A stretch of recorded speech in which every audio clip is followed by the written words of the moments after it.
इतना तो नॉलेज हम समझते हैं किसी एमएलए को नहीं होगा।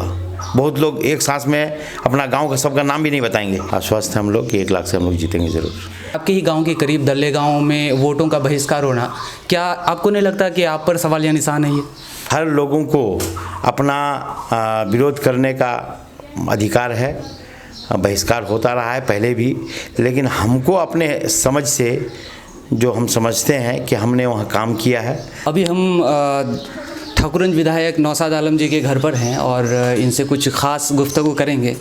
सर, सबसे पहले तो हम ये जानना चाहेंगे कि 18 को वोट ख़त्म हुई है, ऐसे में आप जेडीयू की तरफ से आपका क्या कैलकुलेशन है, कैसा रहेगा वोटिंग? जेडीयू की तरफ से हर जगह मतदान हुआ है, लोगों ने समर्थन दिया है, लोगों ने वोट दिया है और कैलकुलेशन के हिसाब से लगभग 4,50,000 वोट होना चाहिए और इनकी मार्जिन लगभग 1 लाख से होनी चाहिए। आश्वस्त हैं हम लोग कि 1 लाख से हम लोग जीतेंगे ज़रूर। अच्छा, दूसरे नंबर के लिए अगर आप पहले नंबर पर हैं तो दूसरे नंबर पर किन को रखेंगे? अच्छा, दूसरे नंबर का जो है ना, दोनों प्रत्याशी में नेक टू नेक है, इसलिए कहा नहीं जा सकता है कि कौन सेकंड रहेगा। वोट का बंटवारा अच्छा खासा हुआ है। एक दूसरे के वोट लेने में लोग सेंगमारी करने में लोग बड़ा ये हुए हैं। नीतीश जी अपने सभी सभाओं में विकास के बारे में हमेशा गुणगान करते रहे हैं। ऐसे में ये सवाल उठना लाजमी है कि आप उसी पार्टी से विधायक रहे हैं और आपके ही गांव के करीब दल्ले गांव में वोटों का बहिष्कार होना, क्या आपको नहीं लगता कि आप पर सवालिया निशान है ये? ना, ऐसा कोई ये नहीं है। जब हम काम करते हैं, अब कोई आदमी अपने बच्चों के लिए कपड़ा ले आता है, अगर कोई 1 जोड़ा लाता है, कोई बच्चा 2 जोड़ा के लिए रोता है, तो वही है। अब हर लोगों को अपना विरोध करने का अधिकार है। बहिष्कार होता रहा है पहले भी, लेकिन हमको अपने समझ से जो हम समझते हैं कि हमने वहाँ काम किया है। दल्लेगांव पंचायत में एक भी रोड नहीं था और हमने 7 टोले, 14-15 टोला है, 7 टोला को हम जोड़े हैं। धोबीटा को जोड़े हैं, कालूघाट को जोड़े हैं, आपको दल्लेगांव को जोड़े हैं, अवलगछ ये क्या कहता है, अंडावाड़ी, अवलगछ, काशीवाड़ी, ये सब गांव को हमने जोड़ दिया है। अब रह गया है आपका एक उत्तर दुराघाटी है, भवानीगंज है, बैगनबाड़ी है, दल्लेगांव है, तेलीबिट्टा है। इतना तो नॉलेज हम समझते हैं किसी एमएलए को नहीं होगा।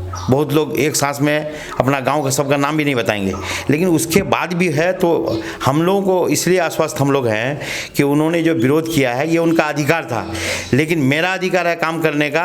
और एक रोड अच्छा खासा 5 किलोमीटर, 5.5 किलोमीटर का आपको सुखानी से दल्लेगांव तेलीबिटा तक सैंक्शन हुआ है। ठीक है, फिर 1 सेकंड के लिए मान लेते हैं आपने विकास किया है वहाँ पर, तो एक वार्ड नंबर 3 में थोड़ी देर पहले भी ये सवाल पूछा गया आपसे। वार्ड नंबर 3 में वहाँ के लोगों को बिजली नहीं है। सिर्फ सड़क के फासले पर नेपाल का जो गांव है, पाठामारी इंडिया, पाठामारी नेपाल में बिजली है। वहाँ के लोगों का दावा है कि पिछले 10 साल से हमारे यहाँ पर बिजली है, लेकिन इस बार बिजली नहीं पहुँच पाई है। वहीं दूसरी ओर उसी गाँव में स्कूल, प्राइमरी स्कूल के लिए ज़मीन मुहैया करा दी गई है, लेकिन बिल्डिंग नहीं बनने के कारण वहाँ के बच्चे नेपाल पढ़ने जाते हैं। नेपाल के प्राइम मिनिस्टर, पहला प्राइम मिनिस्टर, सबके बारे में जानकारी है, नेपाल का राष्ट्रगान पता है, लेकिन भारत के बारे में कुछ भी पता नहीं है बच्चों को। ऐसे में क्या, कैसा विकास है ये? नहीं, विकास तो हुआ ही है, हर जगह विकास हुआ है। उसके अलावा भी कहीं कहीं कुछ कमजोरी रह गई है, तो उस पर भी हम लोग देख रहे हैं। कहीं पर भी कोई ऐसा जगह नहीं होगा जहाँ पर कोई लोग पीछे रहेंगे या कोई विकास से दूर रहेगा। हम लोग प्रयास कर रहे हैं। कहीं स्कूल का मामला है, कहीं बिजली का मामला है, हालांकि आवेदन लिया गया है।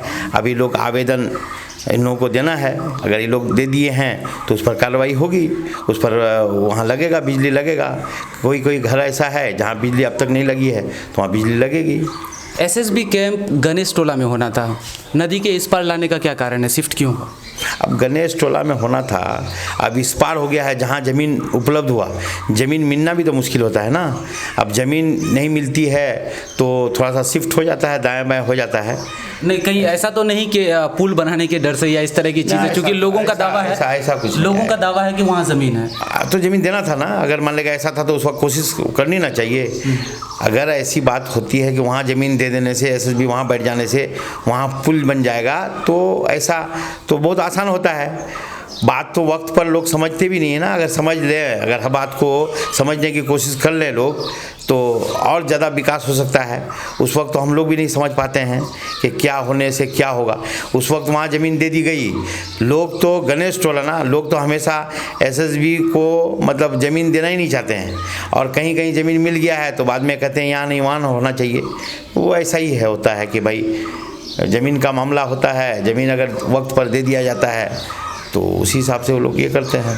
सर आखिरी सवाल है, ठाकुरगंज के कचूदा झील का सौंदर्यीकरण के लिए कई बार मांग उठते रहा है और कई बार आला अधिकारी वहां पर पहुंचे भी और भरोसा भी दिलाया गया कि इसका सौंदर्यीकरण होगा।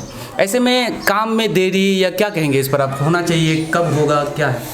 देखिए, काम में देरी इसलिए भी होता है कि बहुत लोगों का इंटरेस्ट जो है ना उधर नहीं होता है लोगों का। आपका है? लोगों का इंटरेस्ट हो, अब हमारा भी होगा तो लोगों का इंटरेस्ट होना चाहिए ना। नहीं, आपका है काम तो आपका। हमको हर काम के लिए, हर काम के लिए, सौंदर्यीकरण के लिए है, मतलब स्कूल में बिल्डिंग बने उसके लिए है, अच्छा से बिल्डिंग बने, अच्छा रोड बने, अच्छा सड़क बने, अच्छा लगे, हर चीज़ के लिए इंटरेस्ट है।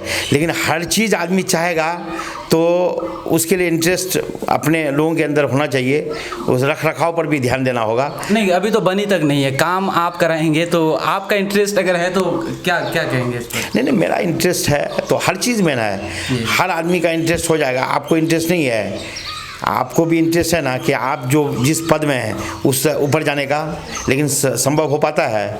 नहीं हो पाता। लेकिन जो लोग कोशिश करता है कुछ होता है, जो लोग कोशिश करता है तो कुछ ना कुछ हो ही जाता है। और बहुत लोग हैं कि अनभिज्ञ रहते हैं, मतलब कोई मतलब नहीं वहाँ हो नहीं हो, तो बहुत ज़्यादा वो नहीं होता है। जैसे एक रोड के लिए कोशिश करते हैं लोग, जब रोड बनता है ना तो उनका ध्यान हटने लगता है, तब कहते हैं कि इधर से बनना चाहिए, उधर से बनना चाहिए। यही है और क्या।